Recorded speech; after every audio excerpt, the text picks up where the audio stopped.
Salut à tous. Écoutez, je dois commencer par vous dire quelques excuses. Je n'ai jamais eu ces conditions-là. Je suis un homme dont la chemise a dû être faite par Karl Lagerfeld avec de la transpiration intégrée à l'intérieur. Non, il fait très très chaud. On est en direct, vous l'avez compris, pendant 1 heure ici sur Campagne TV depuis l'une de mes foires préférées de tous les temps, la foire de Châlons. Et vous comprendrez pourquoi, parce que c'est une foire formidable.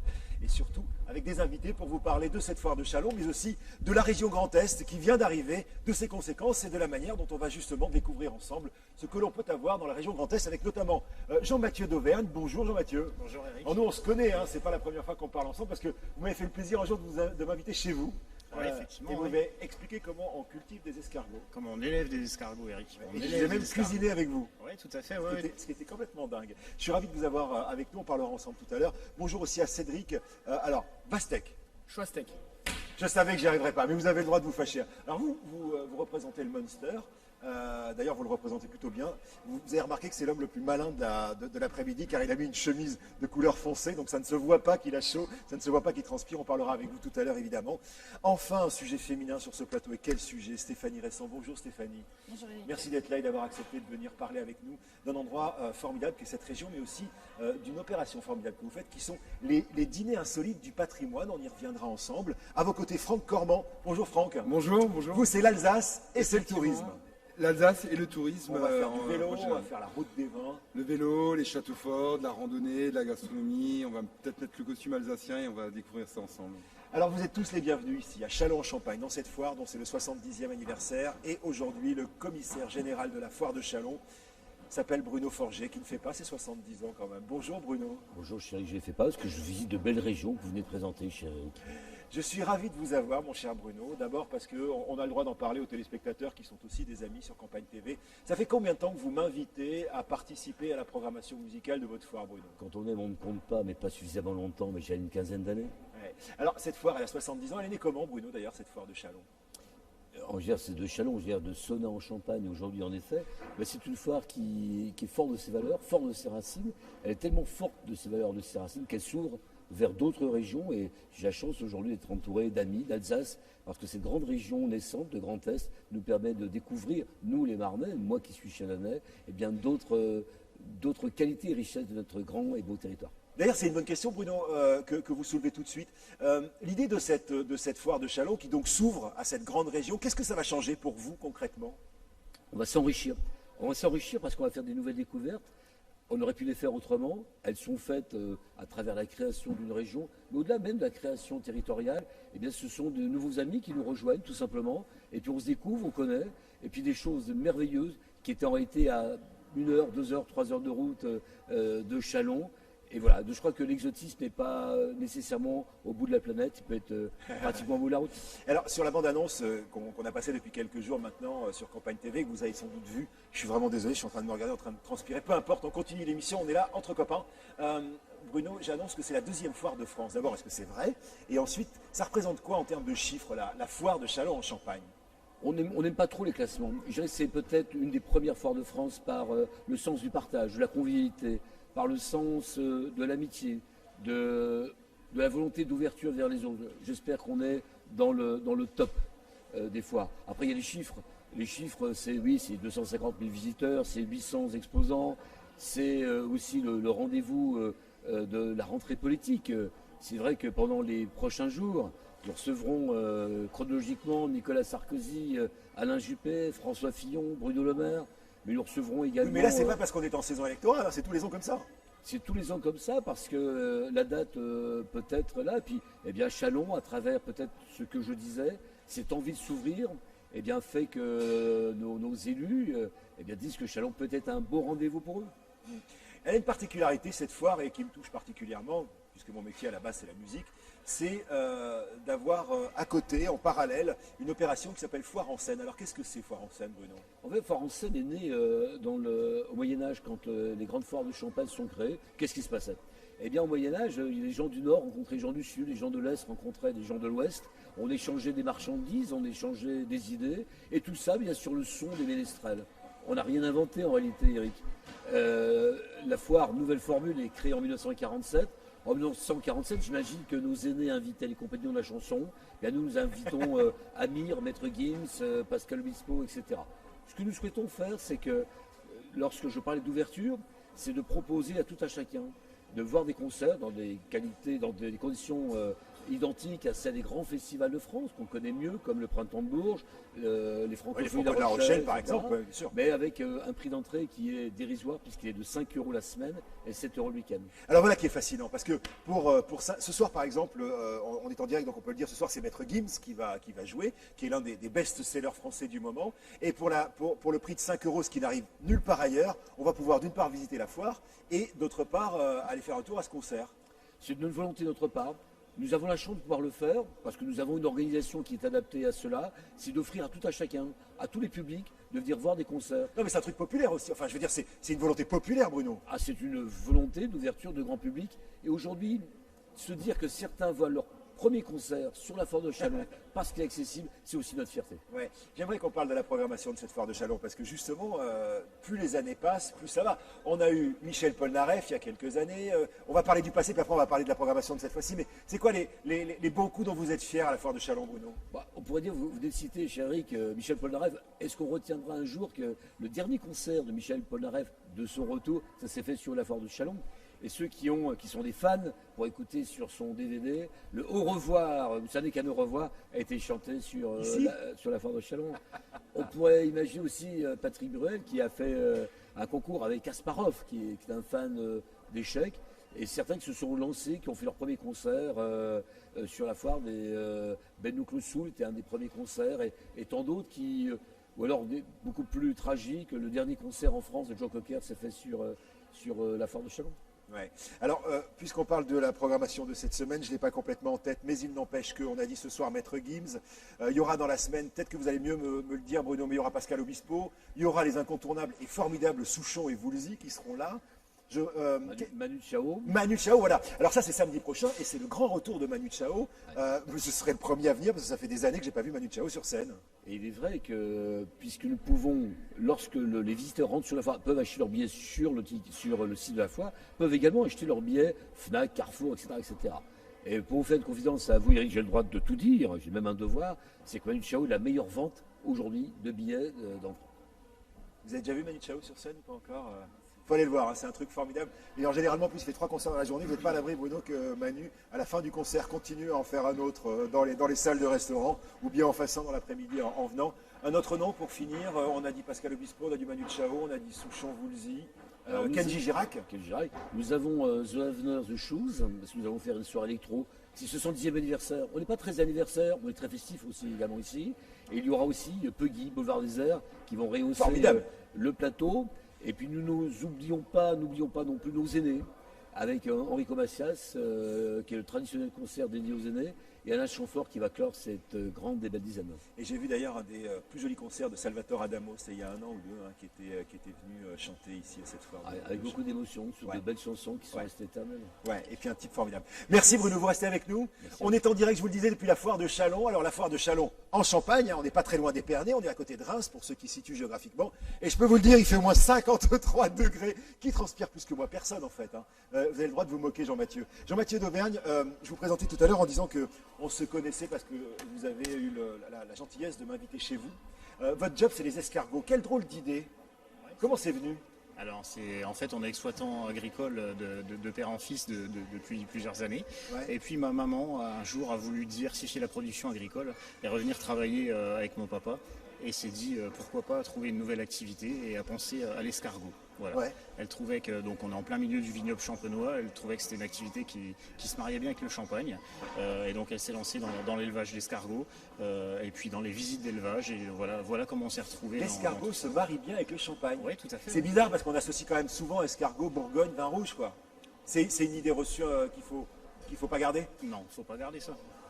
Alors l'escargot, moi j'ai un souvenir de petit garçon avec mon grand-père qui ramassait les escargots après le fait qu'il ait plu et qui les mettait, comment il disait, à dégorger. Est-ce que ça existe encore ça? Alors effectivement, il y a beaucoup de monde qui fait encore comme ça à la maison. Nous, on a d'autres méthodes, puisqu'en fait, le fait de faire dégorger l'escargot, c'est le faire baver pour enlever un petit peu cette substance gluante qu'il y a sur lui. En fait, on s'est rendu compte que ça le faisait souffrir. Et donc, pour le nettoyer, on a d'autres solutions qui se passent en cuisine et qui sont beaucoup moins... ça le fait beaucoup moins souffrir. C'est quoi votre formation, vous, Jean-Mathieu? Parce que vous dites qu'à la fin de vos études, vous avez aidé les parents. Vous faisiez quoi avant? Alors Alors moi j'ai fait une formation viticole et après j'ai appris sur le tas tout ce qu'il y a à apprendre autour. Comment ça s'apprend les escargots? Alors il y a des centres de formation quand même. Ah oui, vraiment? Oui, tout à fait. Ma maman a été en formation et donc là on apprend tout le processus, notamment le processus de production. La reproduction d'escargots n'est pas forcément évidente à gérer. Et donc nous sur l'élevage on fait tout, la reproduction, l'élevage et puis après il faut cuisiner, le commercialiser. Alors la grande particularité quand même de votre élevage, alors je suppose que ça peut exister pour d'autres élevages aussi, mais c'est quand même que vous maîtrisez tout de A à Z. Ça veut dire quoi pour ceux qui sont en train de nous regarder sur Campagne TV? C'est-à-dire que bien souvent les éleveurs de porcs ou de vaches vont être éleveurs mais après vont vendre l'animal vivant. Nous, pour vraiment valoriser la filière, on va le vendre cuisiné, prêt à commercialiser.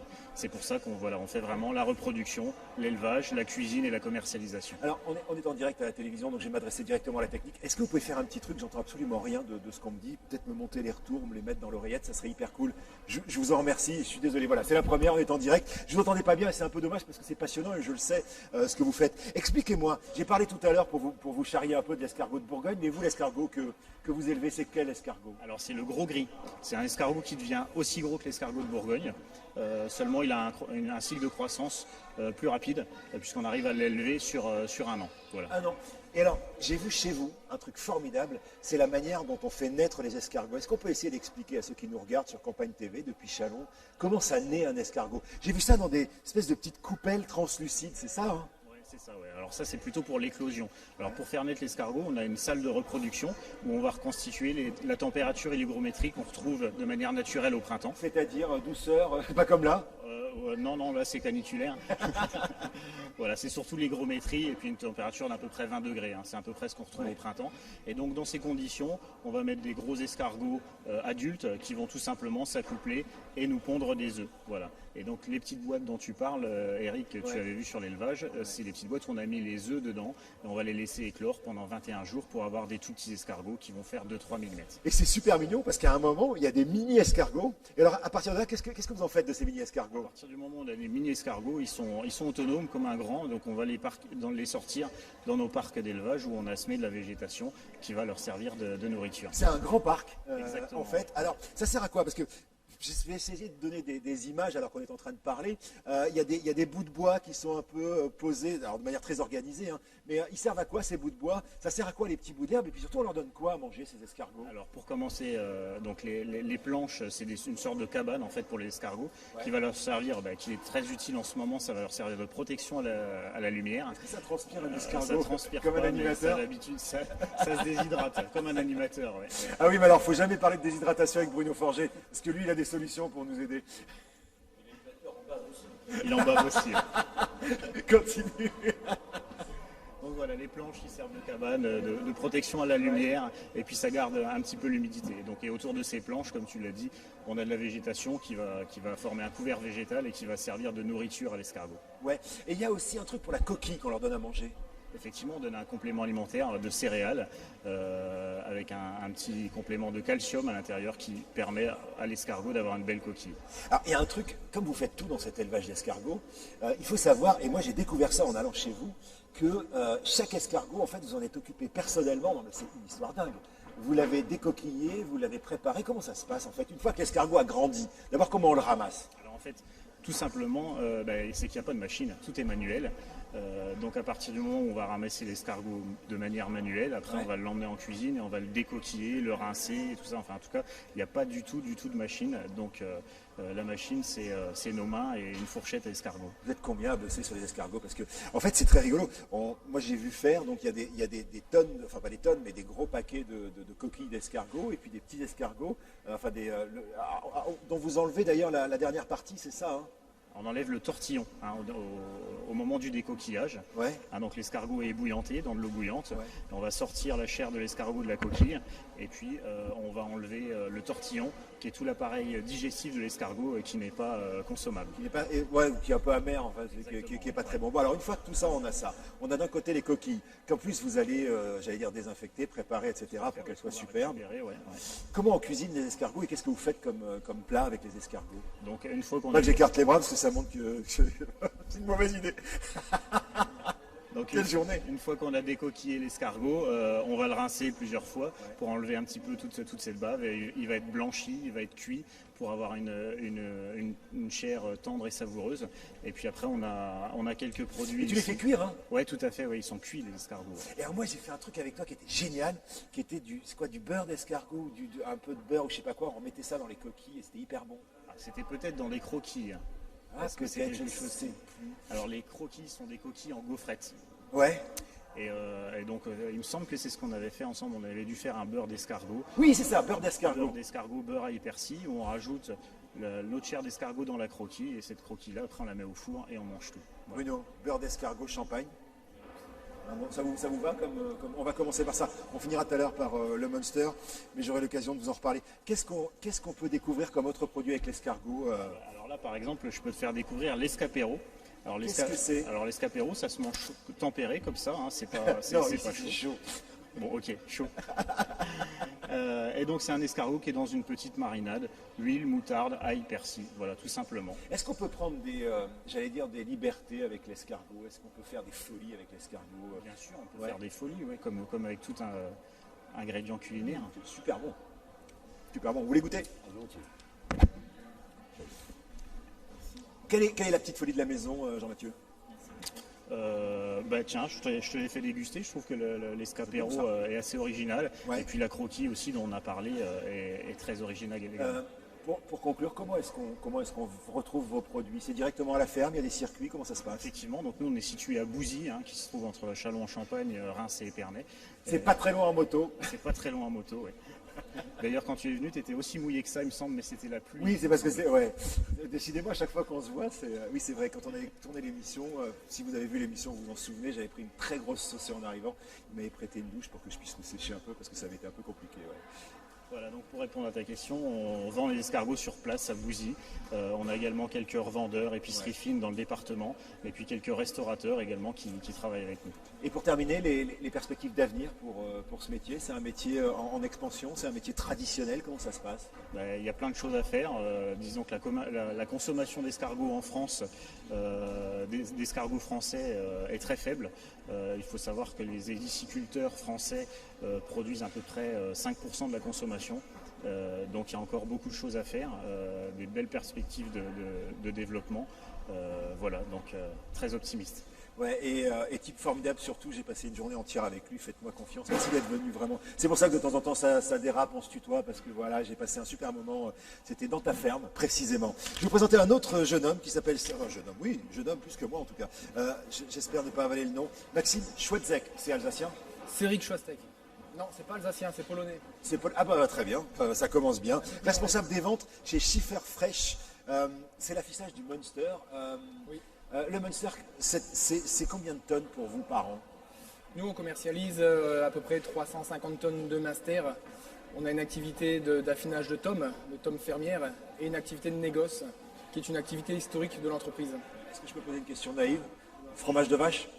Tout au lait de vache. Tout au lait de vache? Lait de vache d'où? Alors le Munster, forcément, c'est une appellation d'origine protégée, hein, donc il y a un cahier des charges strict, il y a une zone de collecte bien précise. Nous concernant, on a deux types de Munster. On a le Munster fermier qu'on va collecter directement dans les fermes sur le massif vosgien, pour la plupart d'entre eux. Et on a l'activité de Munster laitier, donc le lait pasteurisé, qu'on va directement se faire livrer par la coopérative laitière qui se trouve à Herbévillers. C'est quoi? C'est une recette, j'allais dire, qui se transmet de manière ancestrale, en fait, le Munster? Ça se transmet de génération en génération. En ce qui nous concerne, c'est depuis 1924 que l'histoire a commencé, à Rosheim, au pied du mont Saint-Odile, près de Molsheim. Ouais. Je vous propose qu'on regarde quelques images d'ailleurs avec la famille Schickel, ouais. Fabricant de Munster de génération en génération. Alors vous allez voir les vaches des Vosges justement, et puis la fabrication justement artisanale du Munster. Puis on se retrouve ensemble, Cédric, après. Sur les hauteurs de la Bresse, au petit matin, un son de cloche résonne dans une ferme auberge. Celui d'une star locale, la vache vosgienne. Grâce à ces dames, on produit le fromage le plus réputé de la région, le Munster. Dans la famille Schickel, on le fabrique depuis des générations. Jean-Marie retrouve Christophe, jeune fermier, en compagnie de ses copines. Donc c'est une vache qui n'est pas très grande. Hein. Petite vache de montagne, faite pour la montagne. Robuste. Donc Ouais. pareil au niveau du lait, c'est pas des quantités astronomiques. J'ai entendu dire qu'elles avaient toutes les extrémités noires, les trayons, les cornes. Donc ça c'est la Vosgienne noire, toujours la même chose, la raie blanche sur le dos, hein. Ouais. Le blanc reste demi, hein, toujours, raie blanche, au-dessus, en dessous, une robe qui reste relativement fleurie. Christophe, je te remercie pour les présentations. Il n'y a pas de souci. André à la André à la fromagerie, Faut y vas-y, aller, tu bah, connais nickel. le chemin. À plus tard. À plus tard. Merci Christophe. Pour faire un bon minster, c'est la même recette depuis des siècles. Comment on va? Bah écoute bien, On commence toujours par l'empressurage, le mélange de la traite du matin au lait écrémé de la veille. Et donc c'est un lait qui est à 30 degrés, donc auquel on a ajouté la présure Oui. qui a permis de faire coaguler, cailler le lait. Et maintenant on est au stade où on veut séparer le petit lait et le fromage. Hein. Il est prêt à être travaillé, donc coupé. Hein. On va briser le cahier. Du moment que du petit lait se sépare, ce sera du fromage blanc qui deviendra le minster après 3 semaines d'affinage. Hein. Tu as fait tous les petits carrés comme ça. Oui, voilà, c'est ça. Et ça, ça réussit suivant l'humeur du jour, tu vois. Hein, des fois, ils sont plus carrés, des fois plus ronds. Et il a quel nom l'outil? C'est le Roimleffel, hein, la louche à crème. Faire du minster, c'est une tradition qui, comme cet outil, ne date pas d'hier. Dès le 9e siècle, on défriche les hautes chaumes vosgiennes pour faire paître les vaches et fabriquer le bon fromage. Et donc là, on a l'acidité qu'il nous faut pour passer au moulage et être assuré de l'égouttage du fromage. Hein. Donc tous les Et matins, donc- une quarantaine de fromages. Tout à fait. Ça fera un fromage de 500 grammes. L'égouttage, c'est l'étape qui va permettre au fromage de se débarrasser du petit lait et de se solidifier pour faire apparaître ses premières rondeurs. Très bien, donc là, tu vois, on va déjà passer au premier retournement. Hein. Ouais. Donc le fromage, il tient déjà en lui-même. On tourne, voilà. Hein. Et donc là, il est déjà moulé sur un côté. Et donc, deuxième retournement pour midi, encore une fois, hein, ce soir, pour les 5-6 heures, pour travailler vraiment sa forme et qu'il soit le plus lisse possible. Hein. Ça y est, le fromage est né. Au bout de 24 heures, le résultat est encore plus saisissant. C'est passé de plus de moitié là. Automatiquement, ça s'égoutte pour se retrouver à cette taille de main. Parce que Minster, c'est 2,5 cm qu'il doit avoir. Voilà. Donc pour la suite, là, tu vas les saler maintenant. Maintenant, on va peindre au salage. D'accord, Bien. et ça se passe dans la petite pièce à Dans côté. la petite pièce à côté, la salle d'égouttage. Voilà. Et c'est là Très que tu bien. vas les saler. Et donc là, voilà. Hein.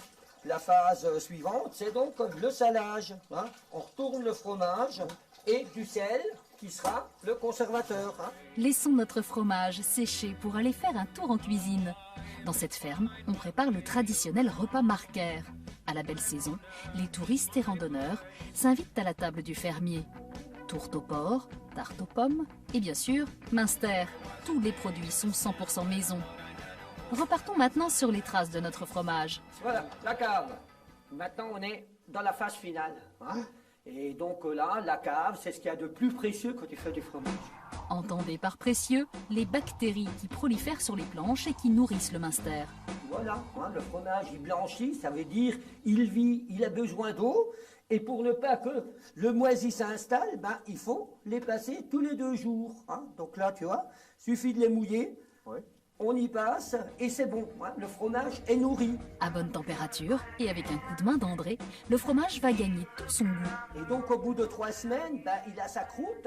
Et donc c'est à partir de ce moment-là qu'aussi il est capable de se conserver mieux et qu'il a plus d'arôme. Pour résumer, petit passage en revue de la gamme avec André. Là tu as le blanc qui vient de descendre. Hein. Ensuite tu en as qui ont déjà un peu plus de couleur. Tu vois, c'est le fromage à 21 jours ça. Hein. Et donc là, on a vraiment le minster affiné où sa couleur, ben, déjà de par l'âge, se fonce. C'est là qu'il est le meilleur pour être goûté. Ah oui, ben absolument, il n'attend que ça et nous aussi. Bon, ben, hein. on va y aller alors. Avec du bon pain, mais sans pain, ça se mange aussi. On trouvera du bonheur encore. Hein. Moi, je suis partant. Ben, Je on y suis va. André. Très bien, bien. Et ben voilà, on va passer aux belles choses. Enfin. Vas-y, régale-toi. Oh, c'est avec grand plaisir, oui.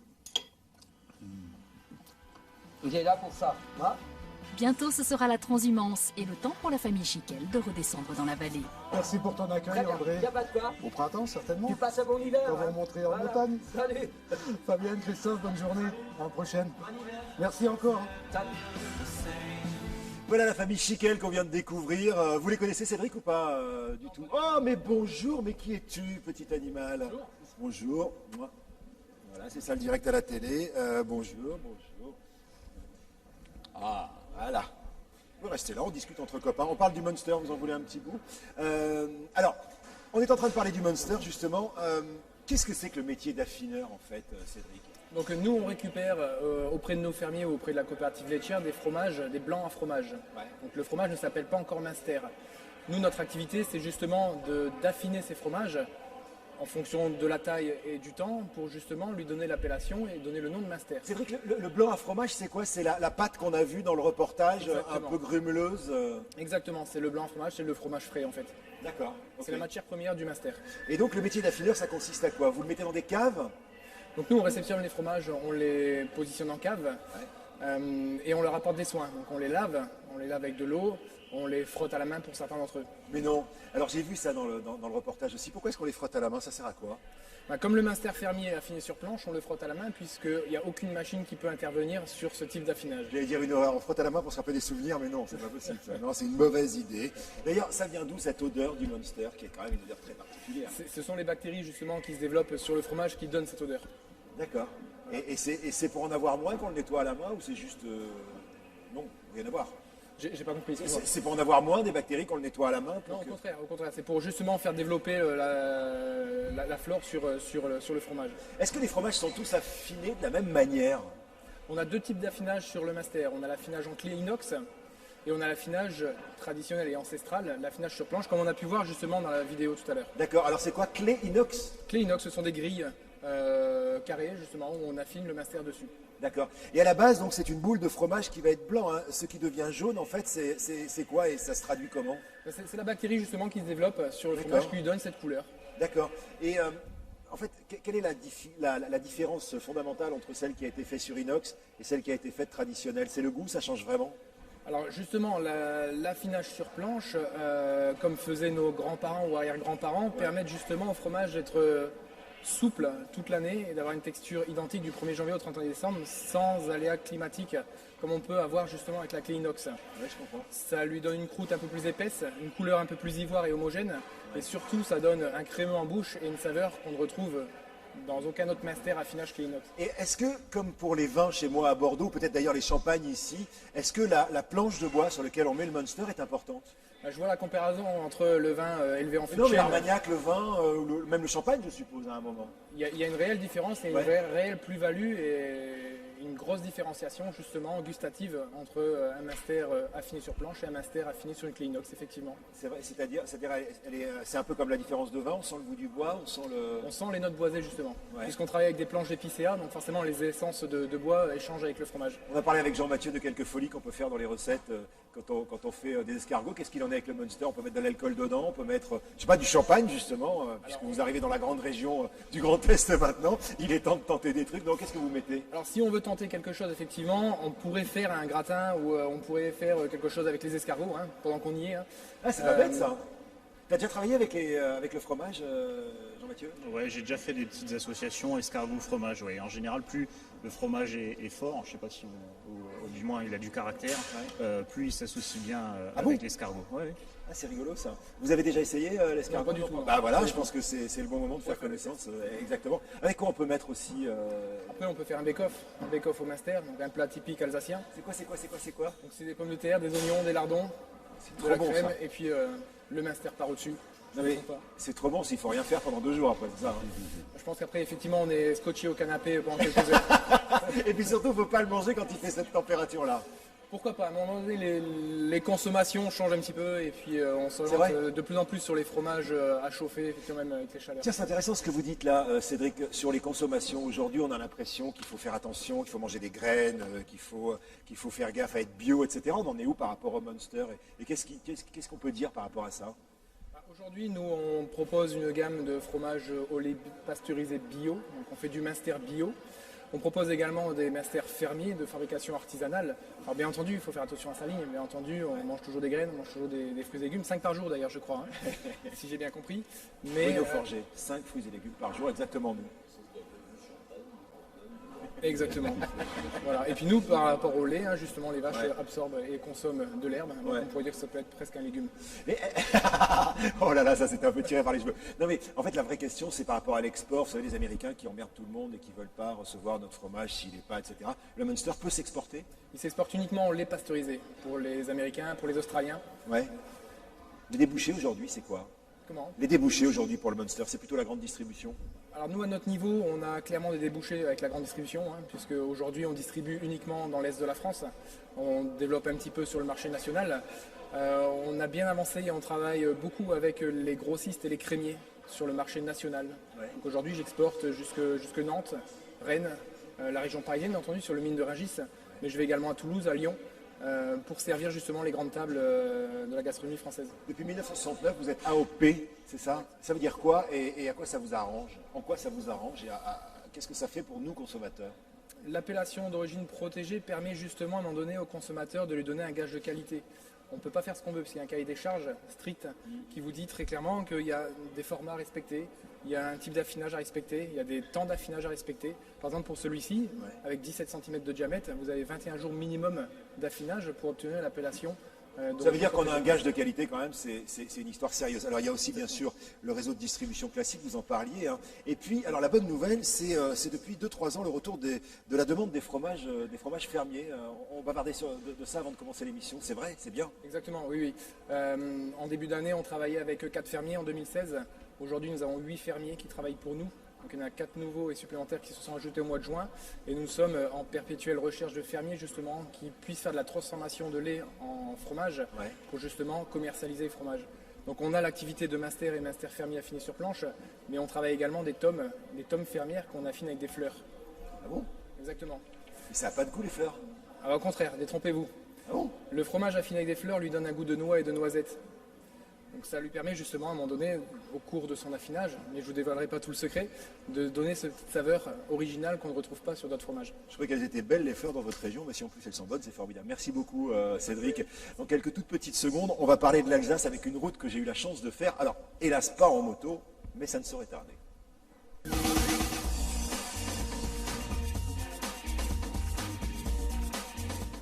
Franck Cormand, rebonjour. Avec vous, on va parler de l'Alsace. Ça va, vous n'avez pas trop chaud? Ça va, on est habitué aussi chez nous en Alsace aux grosses chaleurs, même si en hiver des fois Mais il oui, peut en fait, être un vous peu êtes rugueux, plus sur un climat continental. effectivement, Colmar est une des villes les plus sèches de France. Hein, eh ben, dites donc, on va dire que je ne suis pas habitué, surtout à Châlons. Alors, on va parler de plein de choses avec vous.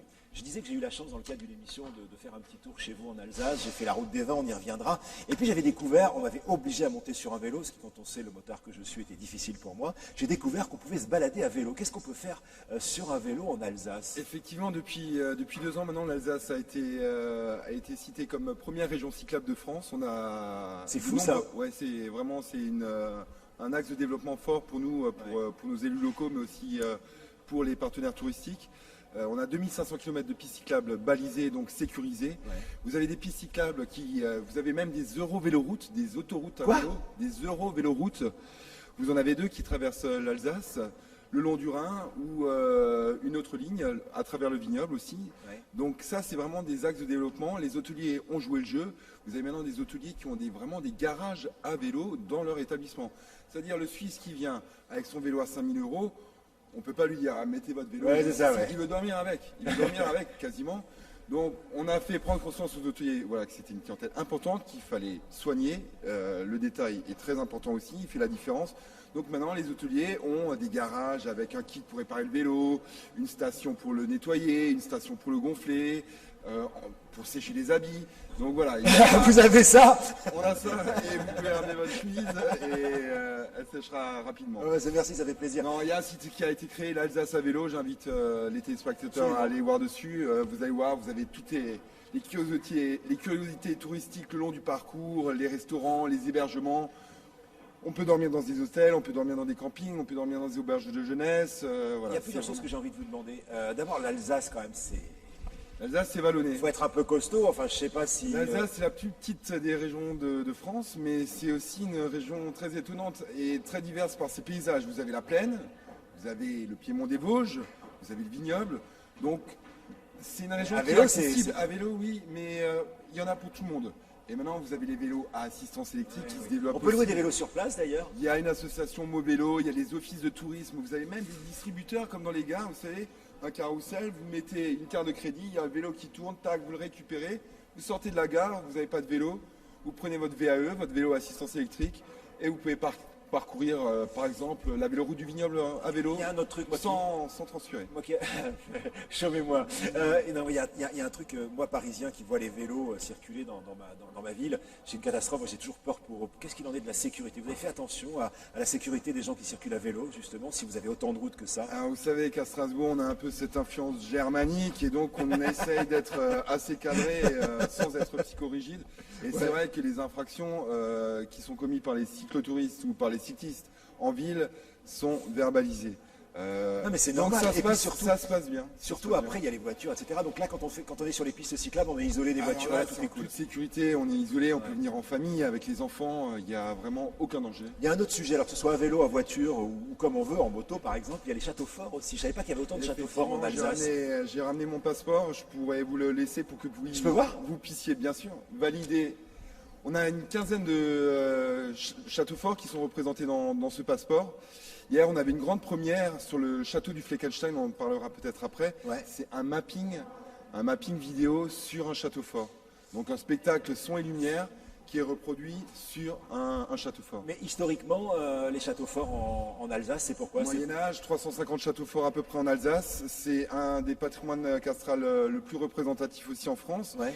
Pourquoi? L'Alsace, c'était une terre plébiscité, une fois conquise par les changé, Celtes, une fois par l'Empire germanique, donc qui a souvent changé de côté, et avec son vignoble introduit par les Romains, avec ses forêts, avec son grès, avec le Rhin qui passe, forcément c'est un endroit stratégique. Parlez-moi de ce fameux château de Fleckenstein. Il paraît qu'il y a une légende incroyable parce qu'on peut aussi vivre l'histoire avec les légendes dans les châteaux. Effectivement, alors vous avez nombreuses contes et légendes sur les châteaux forts, et vous avez d'ailleurs une animation qui est proposée pour les familles qui s'appelle le Château des défis, où là les familles pourront revivre justement toutes ces légendes, la légende du puits avec le diable qui dit au Seigneur de creuser un puits et finalement il l'entraîne dans le puits, enfin...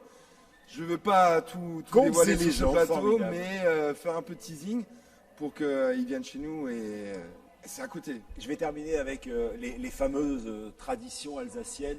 Bon, pour le coup, sans vous raconter trop ma vie, mais il se trouve que je suis marié à une Allemande de Forêt-Noire, donc elle est de Fribourg, et les marchés de Noël font partie de la tradition familiale. Alors, bien sûr, les bières, on y reviendra aussi, mais les traditions, le marché de Noël, l'Alsace, c'est colossal. Alors effectivement, c'est une Alsace qui donne envie, c'est une Alsace qui surprend, c'est une Alsace aussi qui est ancrée dans ses traditions. Les marchés de Noël, encore là, des traces du Moyen-Âge très forts chez nous en Alsace. Ouais. Et c'est pas que juste un marché avec la consommation ou de la vente de Bredele ou de Beerbakke. Pardon, vous pouvez répéter la question, je n'ai pas compris. C'était quoi ce que vous avez dit? Les Bredele, c'est le nom des petits gâteaux qu'on confectionne à Noël pendant la période de l'Avent. La pâte sablée. À la pâte sablée, non, je pensais à d'autres, je pensais au pain d'épices, moi. Les pains d'épices aussi sont fabriqués chez nous à Gardvillers, en Alsace, ou dans d'autres maisons. Mais c'est vrai que cette tradition de Noël, au-delà des marchés, c'est vraiment une mise dans une atmosphère un mois pendant la période de l'Avent, où là, le temps s'arrête, on retrouve les veillées, on retrouve les soirées de contes, on se retrouve entre familles. C'était ça les veillées à l'époque, c'était le mythique d'aujourd'hui. C'était pour se rencontrer, pour raconter des choses. Et il y a vraiment encore cette ambiance-là chez nous qu'on peut ressentir en Alsace à Noël. Dernier sujet que j'aimerais qu'on aborde très rapidement, la fameuse route des vins, la route des vins que j'aimerais pratiquer avec mon ami Bruno Forgian ces jours d'ailleurs, en toute fraternité. On se dirait qu'on ferait la route des vins, mais alors c'est quoi le slow-up de la route des vins? Alors la route des vins, c'est une dame qui a plus de 60 ans, qui a fêté, elle doit avoir 63, 64 ans. Ouais. Et le slow-up, c'est un concept qu'on a importé de Suisse, encore une fois. Les Suisses, le slow-up, vous vous moquez. Alors c'est un très bon concept, parce qu'aujourd'hui tout le monde est pressé, vous avez un rendez-vous après. C'est ralentir la cadence pour juste augmenter le plaisir. Donc ça, c'est le leitmotiv de ce slow-up. Parfait. C'est une journée festive. On ferme une partie de la route des vins, entre Haut-Rhin et Bas-Rhin. Vous êtes sous le véloroute de la route du vignoble. Vous avez les châteaux forts, vous avez le vignoble, vous avez le contrefort des Vosges. Croyez-moi, quand tout le monde est habillé en blanc, quand il y a de la musique, quand c'est festif, quand il y a de la fête, quand il y a de la musique, le soir, quand le soleil se couche, C'est notre image de l'Alsace que vous avez. Écoutez, je sais pas vous, mais moi ça me donne envie, entre les escargots ici, entre le Munster, les dîners dont on va parler dans quelques petites secondes, parce que vous allez voir, c'est une initiative formidable, et puis la vie fraternelle qu'on a ici en Champagne. C'est vrai qu'elle est chouette cette foire, Bruno. En fait, c'est bien d'avoir ouvert avec cette grande région et de se retrouver tous ensemble. Nous sommes dans une grande et belle région, et je crois que tout ce que je viens d'entendre, et ce n'est pas terminé, chouette, hein, ouais. fait qu'on a raison d'être fiers de notre territoire. Ouais. Et ceux qui font la richesse du territoire, c'est tous les amis qui sont autour de cette table. Et moi, je suis très très heureux qu'ils soient venus aujourd'hui sur la foire de Chalon. Ouais. Et moi, je suis très fier que vous soyez là aujourd'hui avec nous. Pardon les garçons, hein, mais on a un peu gardé le meilleur pour la fin. La sublime Stéphanie est avec nous. Elle va nous parler, le temps qu'on regarde un reportage sur une abbaye, je vous en parle dans quelques secondes, elle va nous parler de dîner insolite du patrimoine. Et vous allez voir que c'est particulièrement intéressant et que c'est dans la région. Mais pour l'instant, direction une abbaye bénédictine qui se trouve dans l'ancienne Alsace. Alors, elle est en grès rose, mais elle a une particularité. Il y a, comment on appelle ça, un gisant dessus. Et il y a une ancienne légende qui dit que si vous caressez le ventre du gisant et que vous voulez avoir une famille, ça peut marcher. Les images tout de suite. On est en direct de la foire de Chalon, ici sur Campagne TV. Juste à côté de Guebwiller, dans le petit village de Murbach, trône un bijou classé monument historique, l'abbaye de Murbach. Thomas, guide à l'office de tourisme de Guebwiller, a passé toute son enfance au pied de l'abbaye. Pour faire la visite de ce majestueux monument, il a fait appel à un véritable spécialiste. Thomas a donc rendez-vous avec Philippe, historien de profession. Eh bien, Murbach, c'est la plus ancienne abbaye bénédictine d'Alsace, fondée en 728. C'était une abbaye extrêmement riche. Elle a conservé essentiellement l'ancienne abbatiale, du moins le chœur et le transept, dominés par ces deux hautes tours d'une 50aine de mètres de hauteur. Alors une construction assez grandiose, qui est à l'imitation des grandes cathédrales des empereurs dans la vallée du Rhin. De cette abbatiale, il ne reste plus que le chevet et le transept construits au XIIe siècle. Les religieux ont détruit la nef et le cloître au XIIIe siècle pour en construire des nouveaux, plus au goût du jour. Mais les crédits manquent et les travaux sont stoppés net. Malgré tout, cette abbatiale reste une référence quand on parle de style roman. C'est un bâtiment qui illustre l'art roman rhénan. Alors il y a aussi une particularité que généralement les gens qui ne sont pas habitués à l'architecture de la région remarquent, c'est justement ce grès rose. Tout le bâtiment lui-même qui est entièrement rose. Alors en fait c'est simplement la nature des pierres qu'on trouve ici dans le vignoble un petit peu plus bas dans la vallée. On suit maintenant Thomas et Philippe à l'intérieur de l'édifice. Ils se dirigent directement vers un gisant. Ce monument funéraire a été sculpté en l'honneur de celui qui a fondé l'abbaye, le comte Eberhard. Comble de l'histoire, sa représentation a souvent été confondue avec celle de Saint Corneille, un saint qui priait les jeunes filles à la recherche d'un mari. Et c'est comme ça que le comte Eberhard a été honoré pendant des siècles d'un rite peu protocolaire. Alors pour que la prière soit efficace, il fallait lui frotter le ventre. Et on voit des traces de frottement là. Donc on lui frotte le ventre en récitant une petite prière. Elle se récite en alsacien. Cette petite prière en français dit Corneille, donne-moi un mari, qu'il soit beau, qu'il soit grand, qu'il soit tordu ou puant, mais donne-moi un mari. Si l'histoire ne dit pas combien de jeunes filles ont prié devant ce gisant, la patine de son ventre laisse imaginer qu'ici, fut un temps, il y a dû avoir un véritable défilé.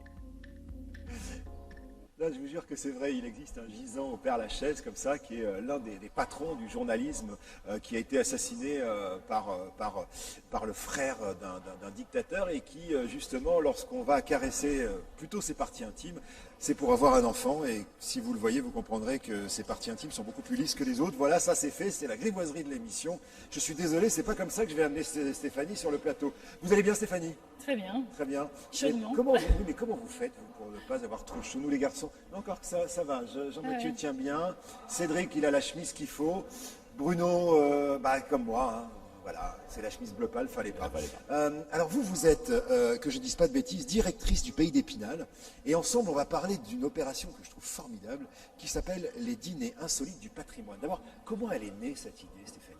Elle est née en 2010 dans une collectivité territoriale qui est le Pays d'Épinal, donc dans les Vosges en l'occurrence, au sud de la Lorraine.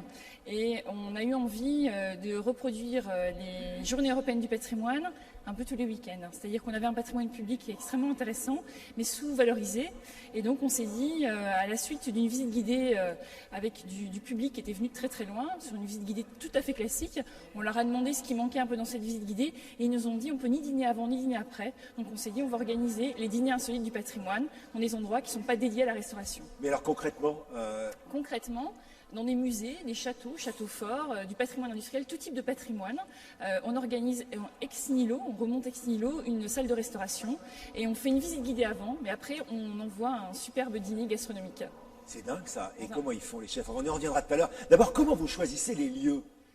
Eh bien écoutez, au départ, on s'est intéressé au patrimoine vosgien, on s'est intéressé aux 25 pépites un petit peu architecturales, patrimoniales du département. J'ai vu 53 lieux différents. Eh bien, cette année, 7 ans après, on œuvre maintenant dans le Grand Est, dans une magnifique grande région, de Châlons en Champagne justement jusqu'à Strasbourg en passant par Il y a des coins dans la région, vous les avez en tête? Oui, le musée des Beaux-Arts à Châlons. Tu connais Bruno, ça ressemble à quoi le musée des Beaux-Arts? C'est magnifique. C'est magnifique. Oui, c'est vraiment un musée qui recèle quelques œuvres d'art contemporain et Moyen-Âge qui sont vraiment magnifiques. C'est un très beau musée d'art contemporain. D'accord, donc en fait vous choisissez les endroits, donc on a dit 53 lieux différents, il y a 30 chefs qui vont cuisiner des dîners, 25 étoiles au total. Oui, 38 chefs et on a un partenariat avec les étoilés d'Alsace et dans les 38 chefs il y a 25 étoilés au guide Michelin effectivement. C'est un peu la classe ça, combien ça coûte? Alors on a une tarification qui va de 40 à 95 euros. 40 euros sur des pique-niques, des formules souples, simples, très conviviales. Et puis 95 quand on est en étoilé ou double étoilé au guide Michelin. Alors, oui pardon, je vous ai coupé. 5 plats, 5 verres de vin. Donc on est sur une formule 5 verres de vin, c'est l'apéro. Intégré. Pardon, c'est une blague, avec modération. C'est une blague. Pardon. Et alors, j'ai noté patrimoine industriel. Vous avez quoi comme endroit industriel? Parce que c'est étonnant de faire de la cuisine dans des... Typiquement, on a œuvré, je peux parler d'Alsace, dans la vallée d'Urmatch, dans la série SIAT, qui est une des plus grosses séries de France, en résineux. Cette année, on a fait Garnier-Thiebaud, c'est toute la partie linge de maison. C'est une magnifique... Mais comment vous faites pour arriver avec les chefs, avec les frigos, avec les... C'est une infrastructure dingue. On monte vraiment toute la partie cuisine et toute la partie restauration. Par contre, il faut être très clair, toute la partie cuisine, elle est faite chez les chefs. Mais quand même, il faut réchauffer, il faut... On monte en température et les chefs font toutes les sauces et dressage sur place. D'accord, et ça donne des tablettes combien en général? On ne dépasse pas 80 personnes. C'est beaucoup quand même, 80 personnes. C'est pas mal. Parlez-moi du patrimoine castral, les châteaux. Sur les châteaux, on a fait quelque chose d'assez original à Fleckenstein. Vous en parliez tout à l'heure. Je vais reparler de ce lieu qui est assez mythique en Alsace du Nord. C'est un château troglodytique, moyenâgeux effectivement. On s'est mis sur la plateforme. C'était un pique-nique. On s'est mis sur la plateforme et on voyait à 360 degrés tout autour. Le soir, c'était juste sublime. Il fallait remonter tout le système juste en haut. Et les gens ont eu tellement pitié de nos équipes, parce qu'on a toute une partie de service, évidemment. Ils ont redescendu tous les paniers de pique-nique tranquillement jusqu'en bas et ils ont descendu les 200 marches de ce château. Alors, il y a quelque chose que j'ai aussi appris en préparant cette émission, c'est que vous avez eu le droit de vous installer, ce que je ne savais pas qu'il était possible de faire, dans certains endroits du patrimoine religieux. Oui. Dans des églises, dans des abbayes, racontez-moi. Typiquement Guebwiller, on est aux Dominicains, donc c'est un lieu, c'est une magnifique collégiale. Et cette année, on y va au mois d'octobre avec un spectacle qui s'appelle Le Ventre de Paris. Et on a un dîner avec 6 mains, 3 chefs. Étoilés de l'association des étoiles d'Alsace. Et c'est vrai qu'on va être au cœur du système, dans la grande nef. Et il n'y a pas un problème de sacré, il faut faire attention. Alors, c'est du... Non mais sérieux, il y a des choses à respecter, d'accord. C'est une question, c'est du patrimoine désacralisé. Ouais, d'accord. Donc là, en l'occurrence, les Dominicains, c'est un haut lieu de spectacle en Alsace. D'accord. De musique. D'accord, donc tout s'explique. Les chefs, évidemment, doivent s'adapter, mais a priori, ça va. Ils acceptent tout, s'il y en a des fois qui ont eu un peu de recul. On va pas donner les noms, hein, mais est-ce que des fois, ça a fait peur? Non, mais c'est une bonne question. Il y a 7 ans, il fallait vraiment tenter de convaincre. On a convaincu les premiers, ensuite les premiers ont été les ambassadeurs des seconds, etc. etc. Mais c'est très compliqué de faire sortir un chef de son environnement de confort. Non, mais il faut le comprendre aussi, Stéphanie, parce que non seulement l'environnement de confort, mais de qualité. Je suppose qu'il n'a pas du tout envie de se mettre, quel que soit l'endroit, en deçà de sa qualité. C'est sûr, c'est sûr. Et pourtant, ils apprécient de relever le défi, mais c'est eux qui choisissent leur site. Ouais. Ah oui, pas mal ça. Oui. Bonne idée, très bien. Alors je voudrais qu'on parle de d'autant fort, et pour conclure, le parc du Haut-Fourneau à Uckange. Oui, en Moselle. Ouais. C'est un site qui est assez remarquable, puisque nous on s'est mis sur la plateforme de poulet à 10 mètres de haut. Donc imaginez, le chef, ça s'est passé, c'était le 14 juillet. avec Frédéric Sandrini, qui est un des chefs étoilés de la Moselle, à Gondange. Et il nous a servi, là il y avait 110 convives qui sont venus. Vraiment la plateforme de poulet, imaginez, on est sur du béton, avec un environnement ultra industriel, puisqu'on est dans l'univers de la sidérurgie, avec une mise en lumière en plus d'un artiste parisien. Ouais. Et il y a une partie musicale aussi sur ces soirées, et en l'occurrence c'est de la danse latino-américaine. Okay. Ah, j'aurais imaginé de la danse techno, moi, sur un truc industriel. On voulait à Berlin, un peu de chaleur parce que la dernière coulée c'était en 91, donc il y a plus de 30 ans. Et la danse latino, c'était assez sympa. Vous avez raison, c'est de la danse chaude. Je termine avec le château des brasseurs de Certigny dans les Vosges. On y fait ce qu'on appelle une session un peu particulière, c'est musique fabrique, c'est-à-dire que Château des Brasseurs, on va y concocter une partie animation avec de la bière, avec une dizaine de brasseurs qui vont venir pendant le week-end, et puis on aura un chef qui s'appelle Julien Janselme, qui va œuvrer pour à peu près 90 personnes, et en parallèle de tout ça, il y aura 10 groupes de musique qui vont se produire. Château des Brasseurs, c'est ce qu'on voit à l'écran, c'est un lieu vraiment magnifique. Stéphanie, rendez-vous dans ce livre-là, mais aussi un site internet, je suppose. Dînerinsolite.com, exactement. Ouais, c'est formidable votre idée. Merci à tous d'être venus. Merci à vous. Merci Jean-Mathieu, ça m'a fait plaisir d'être retrouvé sur ce plateau, même si on a eu un peu chaud. Merci Cédric, c'était cool d'être venu. Merci Stéphanie, vraiment. Bruno, on est chez vous, mon ami. La suite des opérations pour cette foire, là, dont c'est le premier week-end, c'est une longue semaine avec beaucoup d'exposants, beaucoup de monde. Oui, juste un mot. La foire de Châlons, elle se veut la vitrine de l'excellence des territoires, et notamment celui qui est en train de naître, celui du Grand Est. D'autres territoires, mais notamment celui du Grand Est. Ce que je viens d'entendre là répond à nos objectifs.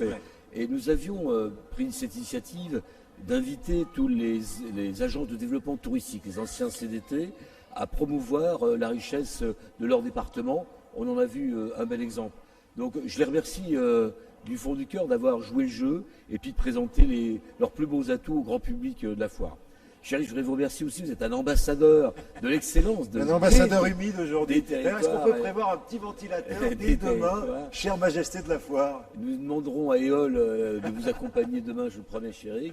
Remercier Campagne TV aussi d'être cette vitrine de tous ces gens qui s'investissent avec beaucoup d'abnégation, mais aussi beaucoup d'efficacité. Grâce à vous, grâce à Campagne TV, je crois que les téléspectateurs de Campagne TV verront une nouvelle région sous un prisme un petit peu différent. Et bien, tous ces jours que nous évoquions, ce sera ça. Ce sera aujourd'hui le meilleur. Et si la foire de Châlons, on est là aujourd'hui, c'est parce qu'il y a un vrai enthousiasme partagé, une envie de s'élever, une envie de montrer ce qu'il y a meilleur en nous et là où nous vivons, chérie. Merci à tous d'être venus. Merci de nous avoir suivis malgré cette chaleur et malgré cette tenue dont je m'excuserai toute ma vie. On se retrouve demain ici en direct depuis la foire de Châlons à 15h pour le mag du salon. Ciao à tous. Merci d'être fidèles à la compagnie.